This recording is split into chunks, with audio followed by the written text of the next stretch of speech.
Selamat siang para netizen dimanapun kita berada, salam inspirasi bagi kita semua ya. Negara kita gawat ya.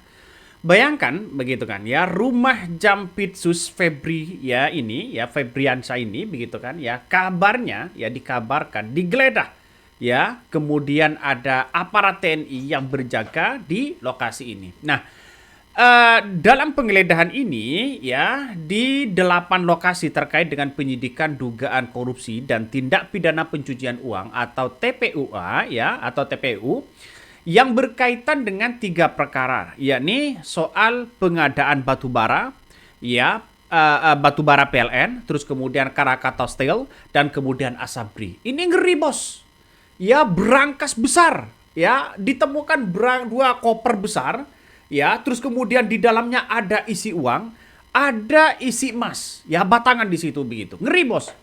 Saya sebenarnya ya kepada Pak Febri ini yang awalnya melihat begitu kan ya, sangat ngacor sekali selama 10 tahun lebih begitu kan ya.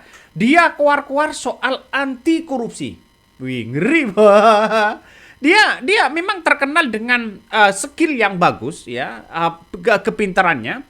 Terus kemudian bisa mengungkapkan fakta-fakta korupsi-korupsi besar begitu kan, bahkan melawan soal korupsi. Tapi sekarang ini apakah karma bagi dia, walaupun sekarang masih belum jadi tersangka, tapi penggeledahan dengan bukti-bukti yang ada ya soal perkara pengadaan batubara PLN, Krakatau Steel dan Asabri ini sudah menemukan titik terang begitu kan ya. Salah satu lokasi yang kemudian dikabarkan yang menjadi sasaran penggeledahan adalah di kediaman Jaksa Muda Tindak Pidana ya, khusus Kejaksaan Agung ya, Febri Ardiansyah. Nah, Febri Ardiansyah ini kalau memang sudah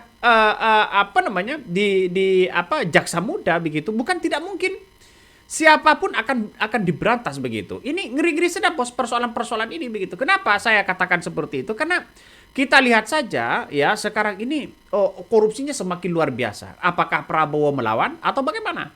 Nah, inilah salah satu detik-detik di mana uang itu ada ya, terus kemudian uang itu dipecah begitu, artinya dibuka semua ya, dan ditemukan beberapa uang dolar Singapura dan Amerika begitu kan, terus kemudian ada uang batangan. Coba kita saksikan begitu bagaimana detik-detik akhir ya penggeledahan itu.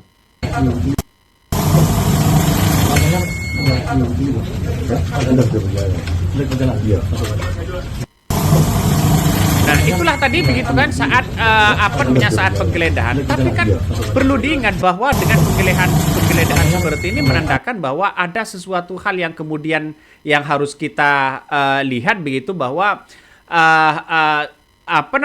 dengan temuan-temuan yang ada begitu kan ya, uangnya siapa begitu, itu yang menjadi pertanyaan ya. Uangnya siapa lagi begitu kalau bukan ya uang rakyat begitu kan ya, uang uang suap atau uang apa begitu, uang gratifikasi dan sebagainya.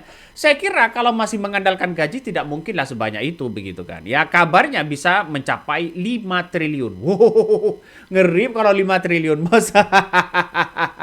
Karena ini kan pecahan uang uang Singapura katanya begitu kan. Wah, ngeri bos ya. Semoga ini, walaupun masih belum ada kabar begitu soal tersangka dan sebagainya, tapi kan bukti-bukti ini dapat dari mana begitu kan ya.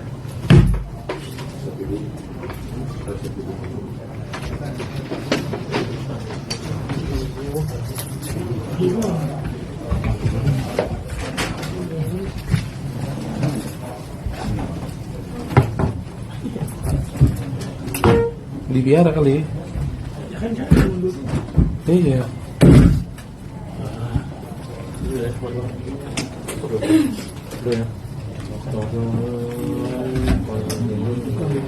Dua orang.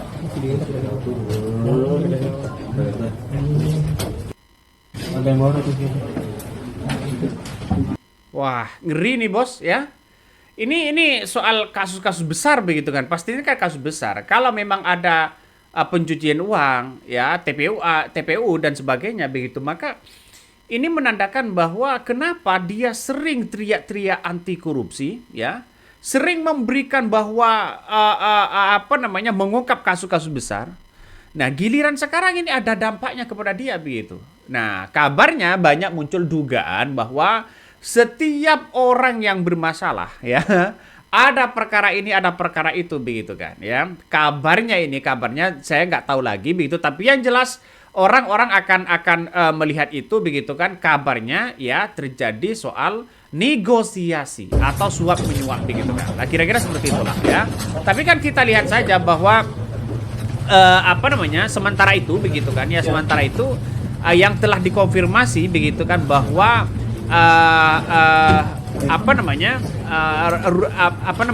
yang terdapat uang itu begitu kan, kabarnya ini ya, kabarnya di cafe Decline atau di Point Money Charger. Nah, pengembangan kasus korupsi batu bara periode 2018-2026 ini begitu kan banyak memunculkan spekulasi-spekulasi yang ada begitu. Bahkan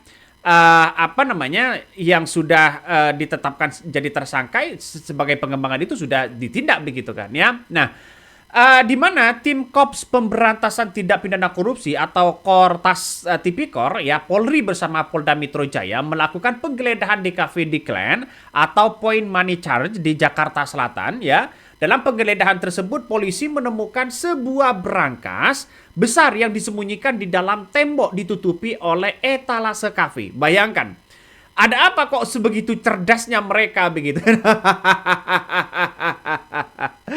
Kok sebegitu cerdasnya mereka? Ada apa di balik ini semua, bos? Ya, artinya apa? Artinya secara tidak langsung begitu kan ya. Kenapa dia menyembunyikan hal-hal yang kemudian di balik tembok itu begitu kan ya? Kenapa dia menyembunyikan itu begitu? Ada apa? Orang kan pasti melihat begitu kan. Nah, di detik-detik akhir disitulah yang kemudian ya seolah-olah orang akan tidak begitu melihat begitu kan dengan adanya dengan adanya seperti ini. Tapi kan orang-orang pasti mempertanyakan begitu kan ya, uang itu dari mana begitu ya, sehingga ini memunculkan spekulasi-spekulasi yang ada. Walaupun secara tidak langsung banyak hal-hal yang kemudian harus diungkapkan kepada publik begitu kan ya. Ini salah satu di mana ya di detik-detik akhir begitu kan ya, bukan detik-detik akhir, saat penggeledahan ya menemukan ya berangkas besar begitu kan ya, seolah-olah ditutupi dengan lemari seperti itu. Ada apa ini? Ini menjadi pertanyaan penting begitu kan ya. Secanggih ini begitu kan ya, secanggih ini bisa mendapatkan ya, bisa didapatkan berangkas itu begitu. Wah, ngeri bos, ada apa ini? Aduh, ini kan yang menggeledah kan ke pihak kepolisian begitu kan ya, pihak kepolisian yang menggeledah itu artinya bisa ditafsirkan cicak lawan buaya. Siapa yang harus bertanggung jawab? Nah, itu yang menjadi pertanyaan sekarang ya. Presiden Prabowo Subianto nampaknya mengungkapkan ini semua begitu kan ya, karena ingin sekali begitu bahwa masyarakat ya tahu begitu kan soal posisi bahwa seorang presiden tidak mau main-main untuk penggeledahan seperti ini begitu kan ya. Coba kita tonton.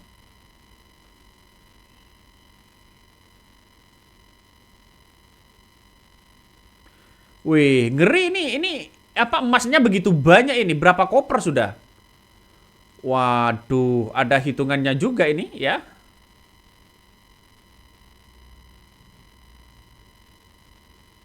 Ih, ngeri nih, ngeri ya. Nah, itulah yang kemudian ya, yang sekarang ini lagi ramai begitu kan ya, soal Jampitsus Muda ini begitu, untuk ada dugaan kabarnya begitu kan. Orang-orang pasti melihat bahwa apa yang sebenarnya terjadi. Nah, kalau rentetan peristiwa-peristiwa ini kan bisa dilihat begitu kan ya, bagaimana rekam jejaknya. Ini bom pertama telah dijatuhkan rakyat ya, gelar tikar dan ya panaskan kompornya ya. Jokowi tim versus Prabowo tim.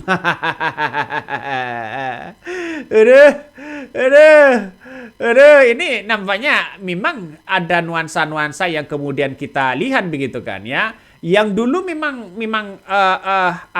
getol sekali begitu kan, bahwa kejaksaan bisa mengungkap kasus-kasus besar ya, makan bergizi gratis diungkap begitu kan ya. Tapi dalam tubuh pihak kejaksaan sendiri begitu kan ya, sudah terjadi seperti ini begitu ya. Ya, semoga saja nanti tidak tahu apa namanya, semoga saja ada hal yang kemudian akan disampaikan ke apa namanya, ke publik begitu kan ya.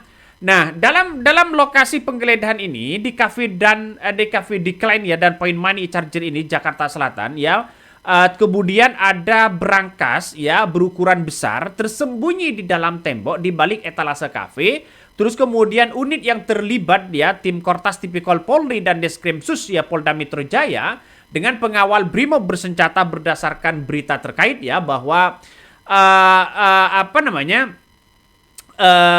orang-orang akan terkecoh begitu kan ya dengan adanya seperti ini. Kok bisa-bisanya ya Jampitsus seperti ini, seperti Febri Ardiansyah yang kemudian secara fakta dan realita dia punya rekam jejak yang bagus ya, dia punya rekam jejak yang bagus begitu kan ya. Makanya saya melihat bahwa kalau dia punya rekam jejak yang bagus, anti korupsi, keluar sana sini begitu, pada akhirnya apakah ini sebuah karma bagi mereka, bagi dia begitu kan ya. Kan ini kan masih belum jelas begitu kan ya, masih belum jelas apakah terkait dengan apa namanya, dengan suap menyuap atau dugaan korupsi atau bagaimana begitu kan. Kita tunggu saja. Nah, secara tidak langsung bahwa setelah Kejaksaan Agung ini menemukan fakta ya soal korupsi yang dilakukan oleh BGN begitu kan, maka giliran Polda, giliran pihak kepolisian begitu kan ya, menggeledah rumah kejaksaan ya Jampitsus ini begitu kan. Artinya secara tidak langsung orang mengatakan wah skornya ini imbang ini. Ya, KPK versus Kejagung ya, suasana di gedung lagi panas ya. Kita tunggu saja begitu. Sedangkan rakyat ya pajak naik, ya serba naik, bahan-bahan pokok naik, dikit-dikit begitu kan disalahkan. Ini semuanya rakyat yang menanggung. Kekayaan alam kita ini begitu kan ya, hidup dari pajak. Apa namanya, para pemerintah pejabat-pejabat di situ begitu digaji oleh rakyat. Ya, di situ dari uang pajak juga begitu. Katanya Indonesia kaya, katanya Indonesia ini negara maju, katanya Indonesia ini ya nanam cabai begitu kan, tumbuh durian misalnya. Ya, subur begitu kan. Tapi kekayaan alam kita ini nampaknya berapa persen yang masuk ke negara? Semuanya itu dikuasai orang-orang mereka. Biji nikel, apalagi begitu kan ya, selain biji nikel, batu bara, terus kemudian tambang, terus kemudian tambang emas ya, macam-macam tambang emas begitu kan, terus kemudian sampai laut begitu kan ya. Itu Indonesia dapat apa begitu?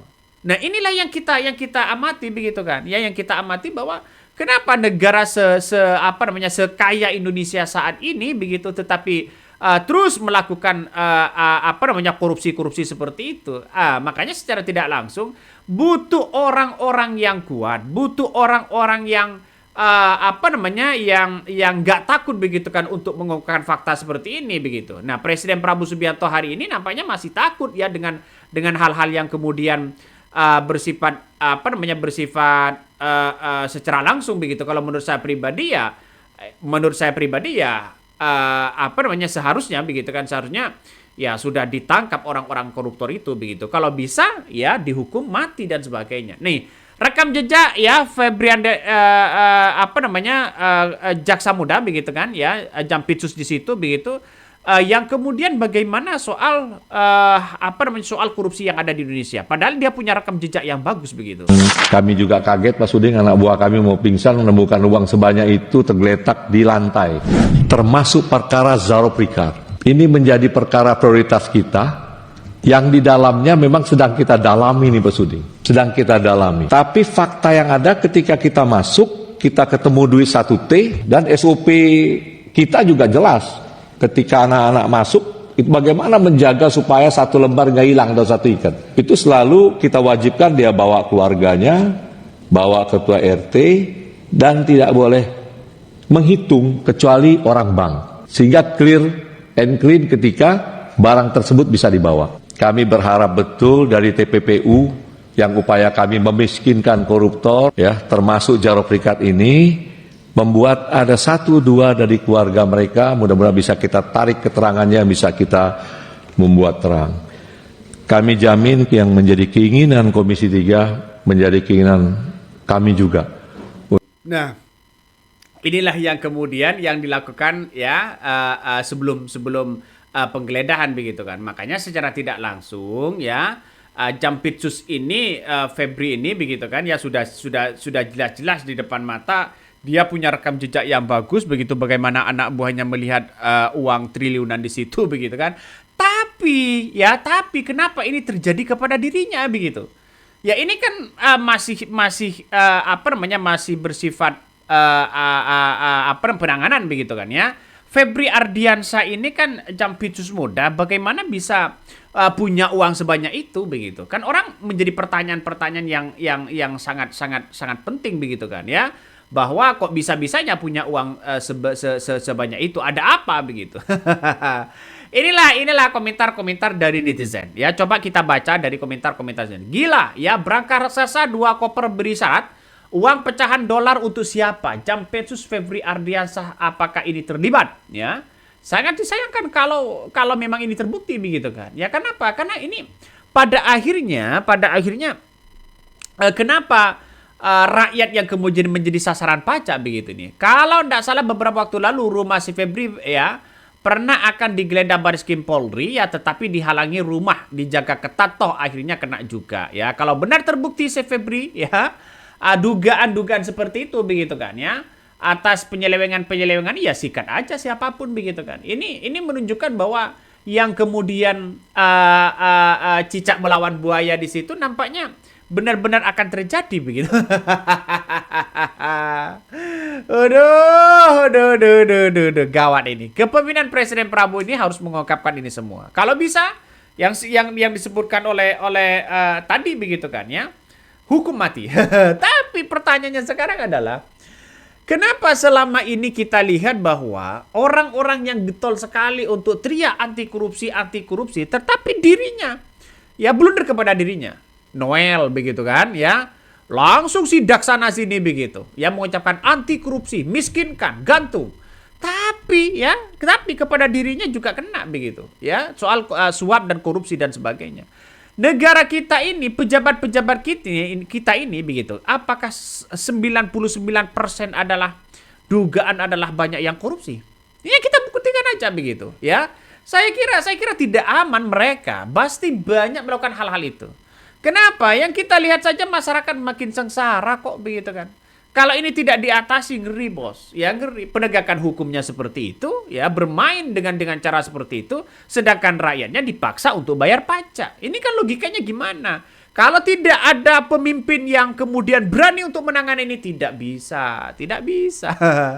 Oke, mungkin itu yang kami sampaikan ya. Tonton terus di channel Hodari Podcast Rakyat ini, jangan lupa di subscribe.